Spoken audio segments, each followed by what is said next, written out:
అందరికీ నమస్కారం అండి. తెలుగు స్టోరీ బుక్ ఛానల్కి స్వాగతం. ఇప్పుడు మనం కొడుకు ప్రవర్తనతో దారుణంగా అవమానించబడ్డ ఆ తండ్రి తనకు తానుగా విధించుకున్న శిక్ష ఏమిటి అనేది ఈ కథ ద్వారా మనం విందామండి. కథ పేరు ఆత్మదండన. రచించిన వారు కొత్తపల్లి ఉదయబాబు గారు. మరైతే ఈ కథను ఎక్కడా స్కిప్ చేయకుండా చివరి వరకు వినండి. నచ్చినట్లయితే ఒక్క లైక్ చేయండి. కొత్తగా మన ఛానల్ని చూస్తున్నట్లయితే కనుక సబ్స్క్రైబ్ చేసుకోవడం అస్సలు మర్చిపోవద్దు. మరిక కథలోకి వెళ్ళిపోదామా? నాన్నగారు, నాకు 100 రూపాయలు కావాలి. ఉయ్యాల బల్ల మీద పేపర్ చదువుతున్న శంకరం గారిని అడిగాడు రమణ. శంకరం గారు అతనికేసి ఏ భావము లేకుండా చూసి ముఖం మళ్ళీ పేపర్లోకి తిప్పాడు. మిమ్మల్నేనండి, నాకు 100 కావాలి. ఎమ్మంటే మాట్లాడరేం, మీ కోడలే అడగమంది అన్నాడు రమణ విసురుగా. అమ్మా సరస్వతి అని పిలిచారాయన. ఏంటి మావయ్య అంటూ కొంగుకు చెయ్యి తుడుచుకుంటూ వచ్చింది సరస్వతి. ఆమె వెనకే భవానీ గారు కూడా వచ్చారు. నువ్వు వాడితో నన్ను 100 రూపాయలు అడగమన్నావట, నిజమేనా అడిగారు శంకరం గారు. ఆయన సినిమా చూస్తానంటేను. అంటే తన వినోదం కోసం నా కష్టార్జితం పాడు చేస్తాడా వీడు? నేనివ్వను, ఐఎమ్ సారీ అన్నారాయన కుర్చీలో కూర్చుంటూ. నేనేం ఊరికే అడగలేదు. నేను సంపాదనలో పడిన తర్వాత అనా పైసలతో సహా ఇస్తాను. మీ కోడల్ని సినిమాకు తీసుకెళదామని నేనే అడుగుతున్నాను. ఇవ్వరా అన్నాడు మరింత విసురుగా. అదేమిట్రా రమణ, నాన్నగారితో మాట్లాడే విధానం అలాగేనా? భవానీ ముందుకొచ్చి మందలిస్తున్నట్టుగా అంది కొడుకుతో. నువ్వు ఆగు భవానీ. బాబు రమణ, నువ్వు డిగ్రీ పాస్ అయి 2 ఏళ్ళు అయింది. ఈ 2 ఏళ్లలో నువ్వు చేసిన ప్రయోజకత్వమైన పని నీ పెళ్ళి. అది తప్ప మరో పని చేసావా నువ్వు? ఎందుకురా మమ్మల్ని ఇలా క్షోభ పెడతావు? ఎప్పుడొస్తావో తెలీదు, ఎందుకు బయటకెడతావో తెలీదు. నీకోసం కళ్ళు కాయలు కాచేలా వేచి చూసి నీతో కలిసి భోంచేద్దామన్న కల తీరక నిద్రపోతుందా అమ్మాయి. రాత్రి ఏ 2ంటికో ఇంటికొచ్చి మన కోసం ఎదురు చూసే ప్రాణి ఒకటి ఉంది అని ఆలోచించకుండా పశువుల మంచానికి అడ్డంగా పడుకొని నిద్రపోయే నిన్ను ఏం చేస్తే బాగుపడతావరా? చూడరా, పట్టుమని 15 నెలలు కాలేదు. ఆ అమ్మాయి మన ఇంట కాలు పెట్టి ఎంత వీక్గా ఉందో చూడు. 3 సార్లు గర్భస్రావం అయిందంటే ఆ అమ్మాయి పరిస్థితి ఏమిటో ఆలోచించు. వాళ్ళ నాన్న వచ్చి అడిగితే ఏమని సమాధానం చెప్పను? ఇప్పటికైనా నీ ప్రవర్తన మార్చుకో. ఏ తండ్రి తన బిడ్డకు చెప్పినా అతని మంచిగా చెబుతాడు గాని వాడు చెడిపోతాడని కాదు. చెడిపోవాలని కోరుకోడు. కష్టపడి 1 పైసా సంపాదించి చూడు. దాని తాలూకు ఆనందం ఎంత సంతృప్తినిస్తుందో అనుభవించి చూడు. నిన్ను నమ్ముకొని వచ్చిన ఆ అమ్మాయిని అన్యాయం చెయ్యకు. 100 రూపాయలు ఇమ్మంటే 100 నీతులు గడ్డి పెట్టడం తెలుసు మీకు. నేను మిమ్మల్ని నన్ను కనండో అని ఏడవలేదు. ఒక్క కొడుకుని పెంచి పోషించలేని వారు పిల్లల్లేని అనాథల్లాగే ఉండలేకపోయారా? అంతగా పిల్లలంటే ఇష్టమైతే ఓ అనాథను తెచ్చి పెంచుకోలేకపోయారా? కొడుకు మాటలకు ఆయన నిర్ఘాంతపోయారు. అదే మేం చేసిన తప్పు బాబు. నిజంగా అలా చేసి ఉంటే ఈనాడు మాకీ మానసిక క్షోభ ఉండేదే కాదు. అయినా మేం చేసిన తప్పుడు పని నువ్వెందుకు చేస్తున్నట్టు? నేనేం చేశాను? అర్థం కానివాడేలా అడిగాడు రమణ. ఏం చేశావో గుర్తు తెచ్చుకో. నీ భార్యకి 3 సార్లు గర్భస్రావం అయిందంటే కారణం ఎవరు? పక్కింటివాడా? నాన్నా గర్జించినట్టుగా అరిచాడు రమణ. ఎందుకురా గొంతు చించుకొని అరుస్తావు? నేను అరవలేననుకున్నావా? రేపా కడుపు నుంచి నీ కొడుకో కూతురో పుట్టి వాళ్ళు నన్నెందుకు కన్నావని నిన్ను ప్రశ్నించినాడు నీకు తెలుస్తుందిరా. మూర్ఖుడా, ఎందుకు కన్నారని ప్రశ్నిస్తున్నావా? నీ తల్లి గొడ్రాలు కాదు అని సమాజానికి చెప్పడం కోసం, నేను స్వచ్ఛమైన మగాణ్ణి అని నీలాంటి మూర్ఖులకి తెలియడం కోసం, మాది అనురాగ దాంపత్యమని అందరూ అంటే అటు నన్ను కన్నవాళ్ళు ఇటు ఆత్మబంధువులు తెలుసుకోవడం కోసం, ముఖ్యంగా మన వంశానికి కీర్తి ప్రతిష్టలు తెస్తావని నిన్ను కన్నాం గాని నువ్వు సంపాదించిపోసే లక్షలకు ఆశపడి కాదు. అసలు ఏ తండ్రి అందుకోసం పిల్లల్ని కనడు. నువ్వు నీ పెళ్లికి తీసుకున్న కట్నం బ్యాంకులో నీ పేరును డిపాజిట్ చేసావు. ఉంచుకుంటావో తగలేసుకుంటావో నీ ఇష్టం. ఒక్కగానొక్క బిడ్డవని రెండో బిడ్డ పుడితే ఆ ప్రేమ వాడికి పంచాల్సి వస్తుందని మీ అమ్మ రెండో బిడ్డ కావాలనన్నా నచ్చజెప్పుకొని ఉన్నంతలో నిన్ను అపురూపంగానే పెంచాను.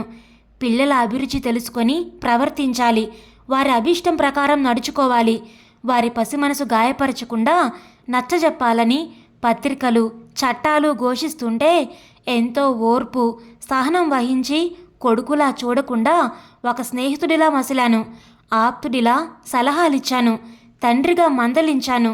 నువ్వు ఏ విషయంలో తొందరపాటు నిర్ణయం తీసుకున్నా అర్థమయ్యేలా చెప్పి సర్దుబాటు చేసుకుంటూ వచ్చాను, వస్తూనే ఉన్నాను. చదువు తప్ప వేరే ఆస్తి మనకు లేదు, కష్టపడి చదువుకోమని విడమర్చి చెప్పాను. కష్టసుఖాలు అన్న సమాసం నువ్వు చదువుతుంటే జీవితంలో ముందుగా కష్టపడితేనే భావి జీవితం సుఖంగా ఉంటుందని వివరించాను. సుఖదుఖాలు అని చదివినప్పుడు జీవితంలో ముందుగా సుఖపడితే తరువాతి కాలమంతా దుఃఖపడాల్సి వస్తుందని చిలక్కి చెప్పినట్టు చెప్పాను. నీకిష్టమైన దాని మీద ఎలా మనసు లగ్నం చేస్తున్నావో ఇష్టం లేకపోయినా చదువు మీద ఆసక్తి పెంచుకోమన్నాను. తెలియనివి నన్ను అడిగి చెప్పించుకోమన్నాను. తెలియనివి తెలుసుకోవడం కోసం ట్యూషన్స్ ఏర్పాటు చేశాను. కానీ నువ్వు చేసిందేమిటి? దీపావళి పండగ రోజు నువ్వు సంతోషంగా ఆనందంగా కాల్చుకుంటావని 15 రోజులు ముందుగానే లేత తాటిమట్టలు కొట్టించి ఆరబెట్టి ఇంట్లో పటాసు నూరి టపాకాయలు తయారు చేస్తే ఏం చేసేవాడివో నీకు గుర్తుందా? వాటిని పట్టుకెళ్ళి నీ స్నేహితులకు దానం చేసేవాడివి. ఎవడో పరీక్షల్లో కాపీ కొడుతుంటే వాడు బీదవాడని, వాడు కాపీ కొట్టి పాస్ కాకపోతే ఉద్యోగం రాదని, వాడు ఉద్యోగం చేయకపోతే వాళ్ళ ఇల్లు గడిచే దిక్కే లేదని ఇన్విజిలేటర్కి చెప్పావట. కానీ ఆయన తన డ్యూటీ చేస్తూ వాడిని పట్టుకుంటే బయటికి రా నీ పని చెబుతా అని ఎవడో గొట్టంగాడి కోసం నువ్వు రాసిన ఆన్సర్ షీట్స్ని అడ్డంగా చింపేసి ఆయన మొహాన కొట్టి బయటకు వచ్చేసావే. ఆ వెధవ తర్వాత హాయిగా పరీక్ష పాస్ అయి రిజర్వేషన్ కేటగిరీలో ఉద్యోగం సంపాదించుకొని పెళ్లి చేసుకొని పెళ్ళాం బిడ్డలతో సుఖంగా కులుకుతున్నాడే. కనీసం తన పెళ్లికైనా నిన్ను పిలిచాడా? గురువును అవమానించిన నీకు ఆ పరీక్ష ఈనాటికి పూర్తి కాలేదన్న విషయం నీకు తెలుసు, నాకు తెలుసు. ఇవన్నీ చెయ్యమని నేను నీకు చెప్పానా? అయినా నీకింకా కుర్రతనం పోలేదని సరిపెట్టుకున్నాను. ఆనాడే నాకు నువ్వు తెచ్చిన మచ్చకి నిన్నడ్డంగా నరికి ఉంటే ఈవేళ నన్నెందుకు కన్నావన్న ప్రశ్న నీ చేత వేయించుకునేవాణ్ణే కాదు. నేను నిన్ను కన్న తండ్రిని, కసాయివాణ్ణి కాదు. కానీ నువ్వు కసాయివాడివి. నువ్వు నన్ను కనలేదు, నువ్వింకా ఎవరినీ కనలేదు. అది మర్చిపోకు. నీకుండాలని ఉంటే ఈ ఊర్లో ఉండు, లేకుంటే నీ భార్యను తీసుకొని వెళ్ళొచ్చు. కనీసం పెళ్లి చేస్తే అయినా మారతావని ఎంతో ఆశతో మీ అమ్మ నన్ను పోరితే స్నేహితుడి కూతుర్ని కట్నం లేకుండా కోడల్ని చేసుకుందామని ఆశపడ్డ మమ్మల్ని 10 మందిలోనూ డబ్బు మనుషుల్ని చేసి కట్నం పుచ్చుకున్నావు. ఆ అమ్మాయి పేరుకు తగ్గ సహనశీలి కనుక సరిపోయింది. లేకపోతే నీలాంటి వాడికి భార్య అయినందుకు పౌరుషం అభిమానం ఉన్నదైతే ఉరేసుకునేది. అందుకే ఇక నిన్ను భరించే శక్తి నాకు లేదు. ఆ అమ్మాయి ఇక్కడుంటే నాకు అభ్యంతరం లేదు. నిన్ను నీ నీడను క్షణం కూడా భరించలేను. Please get out. అప్పుడు కానీ నీకు నీ బాధ్యత తెలిసి రాదు. అంతసేపు ఏకతాటిగా మాట్లాడిన ఆయన కోపం బాధ నరనరానా కృంగదీస్తూ ఉండగా కుర్చీలో వాలారు. అంటే నేనంటే మీకు విషం, నా భార్య మీకు పనికొస్తుంది అంటే దాన్ని ఉంచుకుందాం అనుకుంటున్నారా? తీవ్ర స్వరంతో పదునుగా అన్న అతని మాటలు ఒక్కొక్కటి శంకరం గారికి పదునైన శూలాల్లా గుచ్చుకున్నాయి. ఆ మాట వింటూనే సరస్వతి నోట్లో చీరకొంగు కుక్కుకొని గొడ్ల నీరు కుక్కుకుంటూ వెళ్ళిపోయింది లోపలికి. అంతవరకు మౌనంగా రోధిస్తున్న భవానీ గారికి ఉక్రోషం ముంచుకొచ్చేసింది. హొరే పశువా, మీ నాన్నగారిని అంత మాట అంటావా అంటూ ఆవేశంగా పిచ్చి బలం తెచ్చుకొని కొడుకు కాలర్ పట్టుకొని ఆ చెంప ఈ చెంప వాయించేసింది కోపంతో ఊగిపోతూ. అమ్మా! కళ్ళల్లో నిప్పులు చెరుగుతూ ఉండగా తల్లిని కొట్టడానికి చెయ్యెత్తిన రమణ అంతలోనే నిగ్రహించుకొని నిస్సహాయంగా చెయ్యి కిందకి దించుతూ అన్నాడు అంతే గట్టిగా. కన్న తల్లివైపోయావు. లేకపోతేనా? చూడండి, నేను బయటికెడుతున్నాను. నేను తిరిగి వచ్చేసరికి నన్ను కన్న పాపానికి నాకెంత ఆస్తి ఇవ్వదలుచుకున్నారో ఇచ్చేయండి, నేను వెళ్ళిపోతాను, లేదా మీరు వెళ్ళిపోండి. ఇంత జరిగాక నేను మీ బిడ్డను కాను, మీరు నా తల్లిదండ్రులు కారు. వికటట్టహాసం చేస్తూ వికృతంగా నవ్వుతున్న రమణని చూస్తూ, హొరే, నీకు పిచ్చిగానే పట్టిందా? ఎందుకురా మమ్మల్ని ఇలా కాల్చుకు తింటున్నావు? చంపేయరా, ఒక్కసారిగా చంపేయి. ఎంత తప్పు చేశాన్రా నిన్ను కని, ఎంత పాపం చేశాను? హృదయ విదారకంగా ఏడుస్తూ తల బాదుకుంటూ కూలబడిన తల్లిని చూసి కూడా రమణలో మార్పు రాలేదు. నటన, నాకు పిచ్చి పట్టిందట, అవును నాకు పిచ్చే పట్టింది అంటూ కాలి ముందున్న టీపాయిని బలంగా ఒక్క తాపు తన్ని విసవిసా బయటకెళ్ళిపోయాడతను. ఒక్కసారిగా ఎగిరిన టీపాయ్ గోడ దగ్గర ఉన్న అక్వేరియంకి తగిలి అది భళ్ళున పగిలిపోవడంతో అందులో నుంచి బయటపడి గిలగిలా కొట్టుకుంటున్న రంగుల చేపలకు ప్రతిరూపాల్లా ఉండిపోయారు ఆ ఇంట్లో వ్యక్తులు. పై సంఘటన నాటికి శంకరం గారు బ్యాంకులో అసిస్టెంట్ మేనేజర్గా పనిచేస్తున్నారు. ఇంకా 2 ఏళ్ల సర్వీస్ ఉంది. ఒక్కగానొక్క కొడుకు వెంకటరమణ. శంకరం గారు టీచర్ ట్రైనింగ్ పాస్ అయిన వెంటనే కాన్వెంట్లో పనిచేస్తున్న రోజుల్లో భవానిని ప్రేమించి పెళ్లి చేసుకున్నారు. ఆమె పాదం పెట్టిన మహత్యమో ఆయన అదృష్టమో అంతకు 6 నెలల క్రితం రాసిన బ్యాంకు పరీక్షల్లో సెలెక్ట్ అయ్యి అపాయింట్మెంట్ ఆర్డర్ వివాహమైన మర్నాడే వచ్చింది. వారి ప్రేమానురాగ దాంపత్య దీపంగా వెంకటరమణ పుట్టాడు. ముక్కుసూటిగా పోయే తత్వం, ఖచ్చితత్వం బ్యాంకు ఉద్యోగం వల్ల అలవాటైతే టీచర్గా పూర్వానుభవంలో మనస్తత్వ శాస్త్రం, వేదాంత శాస్త్రం అవగాహనతో ఆయన ఎంత చెప్పినా ఏం చెప్పినా అందరికీ వినాలనిపిస్తుంది. పెద్ద వయసు వారు కూడా తమ సమస్యలను ఆయన ముందు పెట్టి సలహా తీసుకొని పాటించి మంచి ఫలితం పొందారు. ఆ రోజుల్లో బ్యాంకు ఉద్యోగం చేస్తున్న మొదటి రోజుల్లో కాన్వెంట్ విద్యార్థులు ఎందరో ఆయన వద్దకు ట్యూషన్కి వచ్చేవారు. నేను చెప్పింది చెప్పినట్టు చదవండి, 100కి 90 మార్కులు వస్తాయి. మీరిలా ట్యూషన్లకు వచ్చి మీ తల్లిదండ్రుల చేత అదనంగా డబ్బు ఖర్చు పెట్టించడం నాకు చాలా బాధగా ఉంది అంటూ ఉండేవారాయన. 90 మార్కులు ఎలాగూ వస్తాయన్న నమ్మకం ఉంది సార్. 100కి 100 తెచ్చుకొని మాతో పాటు మీకు పేరు తేవాలని మీ దగ్గర చేరామా కానీ మా తల్లిదండ్రుల్ని బాధ పెట్టాలని కాదు సార్ అనేవారు విద్యార్థులు. అటువంటి వాళ్లల్లో జబ్బార్ ఒకడు. అతను ముస్లిం. శంకరం కాన్వెంట్లో చేరిన నాటికి జబ్బార్ 6వ తరగతి. ఆ సంవత్సరమే శంకరం గారి వివాహం జరిగింది. జబ్బార్ 7వ తరగతిలో ఉండగా రమణ పుట్టాడు. భవానీ గారికి చేదోడు వాదోడుగా ఉండేవాడు. రమణని ఎత్తుకొని మోసినవాడు మోసినట్లే ఉండేవాడు. నువ్వు లెక్కలు నేర్చుకోవడానికి వచ్చావు కానీ మా అబ్బాయిని మోసేందుకు కాదు అని శంకరం గారు కోపడినప్పటికీ, లెక్కలు ఫస్ట్ మార్కు రాకపోతే అడగండి సార్, అంతేగాని తమ్ముణ్ణి ఎత్తుకోకుండా ఉండడం నా వల్ల కాదు అనేవాడు జబ్బార్. శంకరం బ్యాంకులో చేరాక కూడా 10వ తరగతి వరకు ఆయన వద్ద చదివి అటు తర్వాత కంప్యూటర్లో జాయిన్ అయ్యి ఇటు డిగ్రీ అటు CA పూర్తి చేశాడు. విద్యార్థి ఎప్పుడూ ప్యారలల్ స్టడీ చేయాలి. అలా చేస్తే ఇటు అకాడమిక్ సైడ్ కానీ లేకుంటే అటు టెక్నికల్ సైడ్ కానీ సెటిల్ కావచ్చు అన్న శంకరం గారి సలహాను అక్షరాలా పాటించిన జబ్బార్ సొంతంగా జబ్బార్ కంప్యూటర్ సెంటర్ను ప్రారంభించాడు. సోషల్ వెల్ఫేర్ సంస్థ ఆధ్వర్యంలో ఎంతోమంది విద్యార్థులకు ఉచితంగా కంప్యూటర్ కోర్సును అందించాడు. అంతేకాదు చిన్న వయసులోనే ఒక ఓల్డేజ్ హోమ్ స్థాపించి పెద్దల దీవెనలు అందుకున్నాడు. శంకరం గారు ప్రస్తుతం ఆ జబ్బర్తోనే మాట్లాడుతున్నారు. ఇది బాబు జరిగింది. వాడు నా మీద అంత అభాండం వేశాక ఇక ఆ ఊరిలో ఉండలేక లోన్ తీసుకొని కట్టిన ఇల్లు వాడి పేరున రాసేసి అతనికి భార్యను చేసిన కర్మకు సరస్వతిని వాడి దగ్గరే వదిలేసొచ్చాను. భవాని వాడిలో మార్పు కోసం ఎదురు చూస్తూ ఆ ఊర్లోనే ఉందామనంది. కానీ నేను వద్దు అని ఎంతో కష్టం మీద ఇక్కడకు బదిలీ చేయించుకున్నాను. ఇక నాకు కొడుకు నువ్వే జబ్బార్ అన్నారాయన. పడక కుర్చీలో కూర్చున్న శంకరం గారి పాదాల వద్ద కూర్చున్న జబ్బార్ ఆశ్చర్యపోయాడు. ఎంతకాలమైంది సార్ ఇలా జరిగి? 3 ఏళ్ళు. నేను రిటైర్ అయి 1 ఏడాది దాటింది. ఇక్కడకు వచ్చి ప్రశాంత జీవనం గడుపుతున్న మేము అనుక్షణం నిన్ను తలుచుకుంటూ ఉంటాం.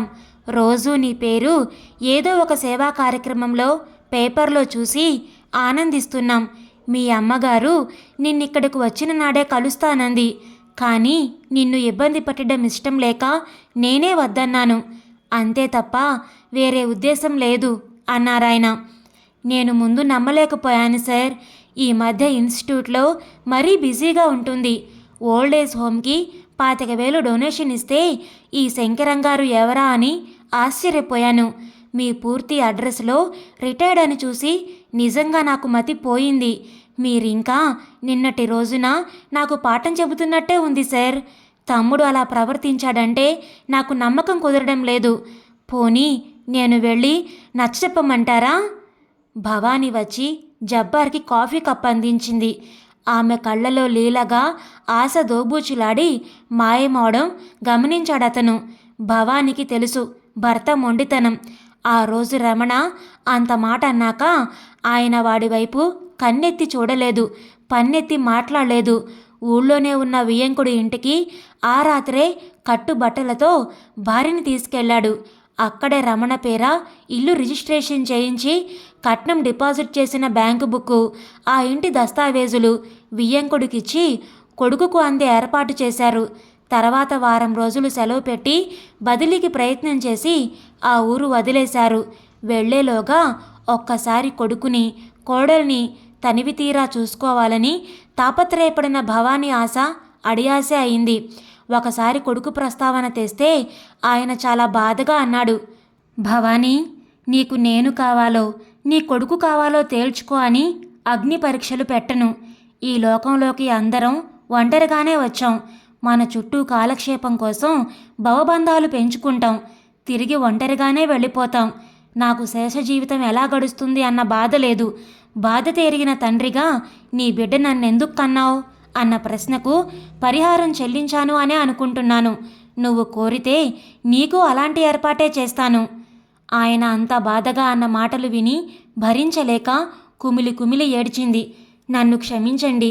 ఇక వాడి ప్రస్తావన నేను బ్రతికి ఉండగా ఏనాడూ మీ ముందు తీసుకురాను అందామె వెక్కిళ్ల మధ్య. కాలం గాయం మానుపుతుందని ఊహించింది గాని భర్తలో ఏ మార్పు లేదు. ఆ ఆశ ఇప్పుడు జబ్బార్ వల్ల తీరుతుంది అన్న నమ్మకం కూడా పోవడంతో ఆమె నిర్లిప్తంగా లోపలకు వెనుదిరిగి వెళ్ళింది. వారి మానసిక సంఘర్షణ తన కష్టంగా భావించిన జబ్బార్ హృదయం బరువెక్కింది. ఇది వారి కుటుంబ సమస్య, తమ సంస్థ పరిష్కరించేది కాదు. ఒకే ఒక్క కొడుకు ఉన్న ఇంటి సమస్య. సార్కు గురుదక్షిణగా రమణలో చైతన్యం కలిగించి మనిషిలో మార్పు తెప్పించి అప్పగించాలి. అదే తన మొదటి పని అని నిర్ణయించుకున్నాడు జబ్బార్. 10 రోజులుగా తీవ్ర జ్వరంతో చిక్కి శల్యమైన శంకరంగారి సుస్థి కబురు విని పరిగెత్తుకుంటూ వచ్చాడు జబ్బార్. మంచంలో శవంలా గడ్డం మాసిపోయి మానసిక వేదనతో ఆయనను 10 రోజుల క్రిందట చూసింది తానేనా అని ఆశ్చర్యపోయాడు జబ్బార్. శంకరంగారు మూసిన కన్ను తెరవకుండా పడుకున్నారు. సార్, ఏమిటి సార్ ఇలా అయిపోయారు? అమ్మా, అదేమిటమ్మా, మీరైనా నాకు కబురు చేయలేకపోయారా అడిగాడు భవానీని. ఆయన వద్దన్నారు జబ్బార్. పైకి చెప్పారు గాని మా అబ్బాయి మాటలు ఆనాడే ఆయన్ని జీవోత్సవం చేసేశాయి ఏడుస్తూ అందామె. జబ్బార్ లేచి భవానీకి దగ్గరగా వచ్చి ఆమెకు మాత్రమే వినిపించేలా అన్నాడు, అమ్మా, మీరేమీ అనుకోనంటే ఒక్క మాట. నేను వెళ్ళి రమణని కలిశాను. తమ్ముడిప్పుడు పూర్తిగా మారిపోయాడు. అతనికి అబ్బాయి పుట్టాడు. సార్ వచ్చేశాక ఆ అమ్మాయి గారు ఎదురు తిరిగారట.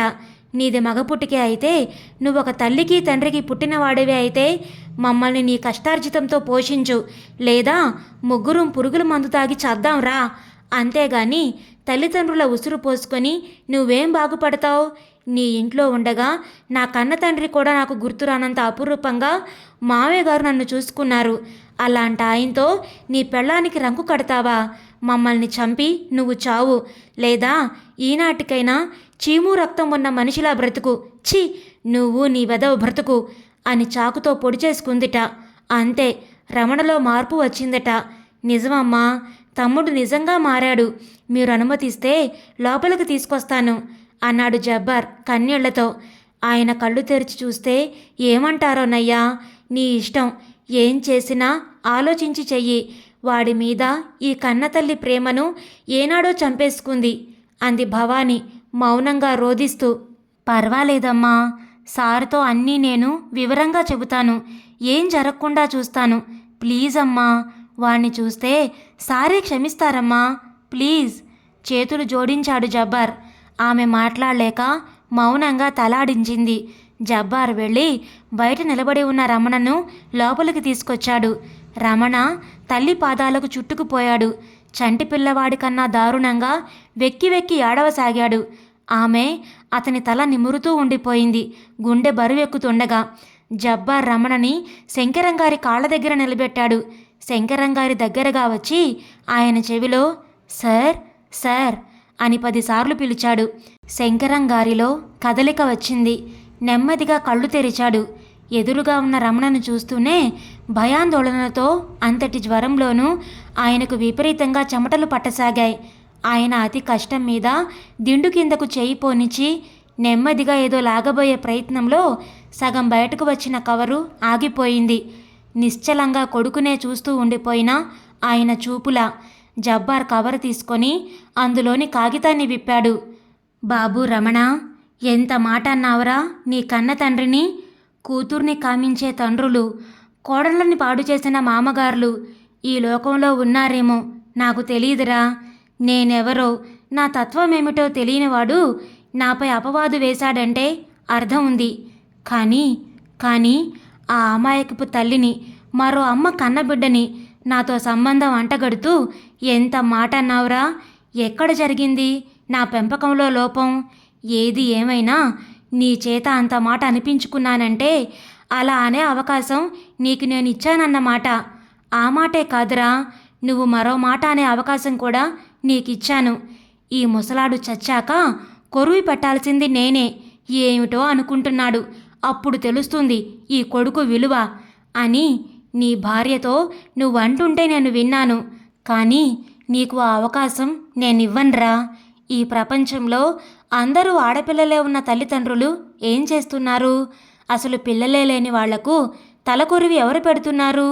ఏ అనాథాశ్రమానికి 10,000 చందా ఇచ్చినా దాతగా నన్ను కీర్తిస్తూ 10 మందిని తీసుకొచ్చి ఊరేగించి మరీ తలకొరివి పెడతారు. అంతెందుకు, నిన్ను సొంత తమ్మునిలా భావించి నా పెద్ద కొడుకులా నా ఇంట మసిలాడే ఆ జబ్బార్కి చెబితే చాలు నన్ను సకల లాంఛనాలతో తగలేస్తాడు. నిజమే బాబూ, నిన్ను అడగకుండా నిన్ను కనడం నేను చేసిన ఘోరాతి ఘోరమైన తప్పు. అందుకే నాకు నేనే ఆత్మదండన విధించుకుంటున్నాను. ఈనాటి నుంచి నీకు నా మొహం చూపించను. నీతో పన్నెత్తి నాన్నగారు అని పిలిపించుకోను. నాకు ఆజన్మాంతం ఆ శక్తి ఇవ్వమని భగవంతుణ్ణి కోరి కోరి ప్రార్థిస్తున్నాను. అందుకే రిటైర్ అయిన వెంటనే 25,000 ఏ అనాథాశ్రమానికైనా విరాళమిస్తాను. ఇక నేను ఏనాడూ బాధించను. ఒకవేళ నీలో మార్పు వచ్చి నన్ను క్షమించమని నా దగ్గరకు వస్తావేమో. అటువంటి దుస్థితి నీకు రాకూడదనే కోరుకుంటున్నాను. ఒకవేళ వచ్చినా బ్రతికి ఉండగా నన్ను గాని, చచ్చాక నా శవాన్ని గాని నువ్వు తాకడానికి వీల్లేదు. నీకు ఆ అవకాశం కూడా ఇవ్వకుండా మరణానంతరం నా శరీరంలో ముఖ్య అవయవాలని అవయవదానం చేసేశాను. ఇక నా ఆత్మ సంస్కారం నేనే చేసుకున్నాను. అర్థం కాలేదా? నా మాసికం, తద్దినం, సంవత్సరికం అన్నీ నేను బ్రతికి ఉండగానే పెట్టించేసుకున్నాను. ఇది అక్షరాలా నిజం. వింటే బాధపడుతుందని మీ అమ్మకు కూడా చెప్పలేదు ఈ విషయాన్ని. సెలవు. శంకరం మాస్టర్. జబ్బార్ వెనకనే నిలబడి అక్షరం చదివిన రమణ అరుపుతో ఆ గదంతా ప్రతిధ్వనించింది. నాన్నా, నన్ను క్షమించండి నాన్న, నన్ను క్షమించండి అంటూ పిచ్చిగా తలబాదుకుంటూ ఏడవసాగాడు. దూరంగా మైకులో నుంచి అమ్మా అని అరచిన ఆలకించవేమమ్మా ఆవేదన తీరు రోజు ఈ జన్మకు లేదా అని వినిపిస్తున్న పాట అతనిని నిలువెల్లా ప్రక్షాళన చేస్తున్న గంగా తరంగాలా తేలుతూ వినిపిస్తోంది. ఇదండి ఈరోజు కథ. ఈ కథను గురించిన మీ విలువైన అభిప్రాయాలను కామెంట్స్లో తప్పకుండా తెలియచేయండి. ఇంత మంచి కథను మనకు అందించిన కొత్తపల్లి ఉదయ్ బాబు గారికి మనందరి తరపు నుంచి ధన్యవాదాలు తెలియచేసుకుంటున్నానండి. మరి కథ మీకు నచ్చిందా? నచ్చితే లైక్ చేయండి, షేర్ చేయండి. అలాగే కొత్తగా మన ఛానల్ని చూస్తున్నట్లయితే కనుక సబ్స్క్రైబ్ చేసుకోవడం ద్వారా ఇలాంటి మరెన్నో మంచి మంచి కథలను మన ఛానల్ ద్వారా వినవచ్చు. మళ్ళీ రేపు మరొక మంచి కథతో మీ ముందుకు వస్తాను. అంతవరకు ఉంటానండి.